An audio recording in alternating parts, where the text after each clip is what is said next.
At Earthlink, we believe the internet can change the way you live, the way you work, the way you learn. I was at Earthlink for 10 years, and while I was there, Earthlink stock went public. And overnight, my stock options were, several $1 million. I show up to work the next day, and there were administrative assistants showing up, in their new, Audi TTs, and VPs showing up in their, new Mercedes Benzes. And I came to work with my my car, the 91 Geo Metro, 3 cylinders. I'm Tom, and this is my wife Bree, and we live in Pomona, California, which is a suburb of Los Angeles. It is the 4th largest city in LA County. It's bigger than Pasadena, but it is also the 2nd poorest city in LA County. So that's a lot of poverty over a large population. When I was in college, Isaiah 58 convicted me of God's love for the poor, and I felt like I didn't understand his heart for the poor, and I wanted to, because I wanted to understand more of God's heart. And so because of that, I moved to Pomona, California, to the inner city, to work with the poor and see how God worked and what his love was like. When we were engaged and decided that we would live at or below the medium household income level for the nation, we looked at our budget, and we realized that one of the first things that was going to get impacted was this honeymoon trip that we had been talking about, this overseas trip. What's amazing is a year later, we get a call from Target, and they said, "Congratulations, you've won our honeymoon giveaway sweepstakes." And they said, "And you registered for a Califon Pan," which we still have. Which you still have. And they said that automatically entered you into the Califon Target honeymoon giveaway sweepstakes. What we won was a 7-day, all-expense-paid trip to Tuscany, Italy. It was really amazing. But what I remember from that time was Bree turning to me and saying, "This is God's confirmation that he will take care of us, that he will be generous, and he will give us more than we can imagine." And that's been true. Growing up in the suburbs, I never really got to know many people.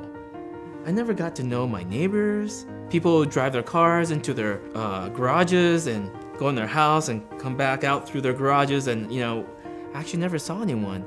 And one day, Bree and I were walking down the street in front of our apartment, and 2 boys stopped us in the street. And they asked us if we knew the Bible. We said, "Yes, we do." And they said, "Would you teach it to us and our friends?" And we said, "Sure, yeah. Come to our apartment Wednesday at 5 p.m. You know where we live, and we'll teach you the Bible." And so they show up Wednesday, 5 p.m. with half a dozen of their friends. Every week they show up to study the Bible. I've never had that happen to me before in the suburbs, but in a place where there's a lot of darkness, even the kids know, they feel that there's gotta be something more. There must be something better.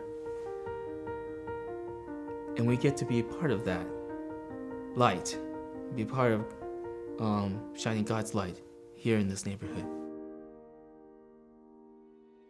Living in Pomona in the inner city gives us a lot of unique ministry experiences. There was a girl named Jenny who I had known for many years, and we invited her to live with us at the point when her life started to fall apart.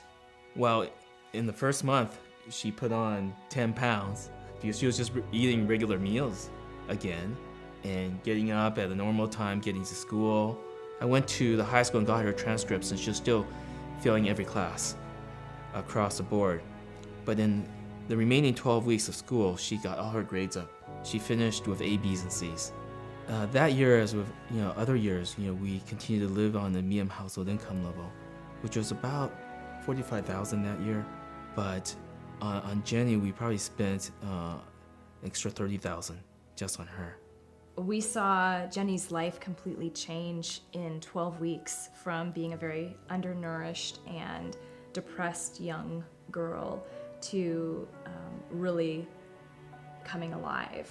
And it was amazing that God would have us be a part of that transformation for her in her life. And I think we have to just believe as people who follow Jesus that our lives can make a difference when we follow him in what we're called to do.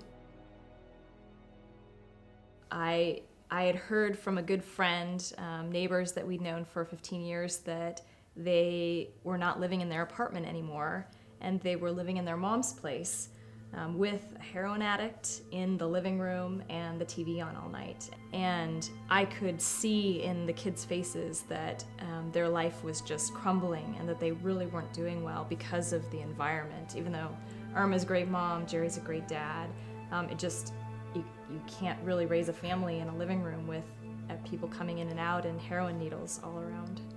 Bree and I started thinking about the idea that maybe God was calling us to invite the Reyleses, Jerry and Irma, and their kids to move in with us. It was amazing to be family together. And it was, similar to when we had Jenny live with us, just a sense of family, her being part of our family, the power of family. When the Reyleses left, I knew there was emotional challenges for Cadence some of the time, right? Because she did lose some of her space and she did lose some of her toys. And I asked her afterwards, well, what did you learn? It was hard, but if you let it happen, your heart gets bigger and there's more, and there's room for more people, so it's really worth it. People will come to Tom and I sometimes and ask how they live their lives radically or, following Jesus in a similar way we do. And there's the one answer to that is you really have to ask Jesus what he's given you and what he's asking you to give away and what he's asking you to hold on to. So there's no a formula for what kind of life to live. There's only a listening to Jesus and a conviction, and all you have to do is ask how with what God's given you.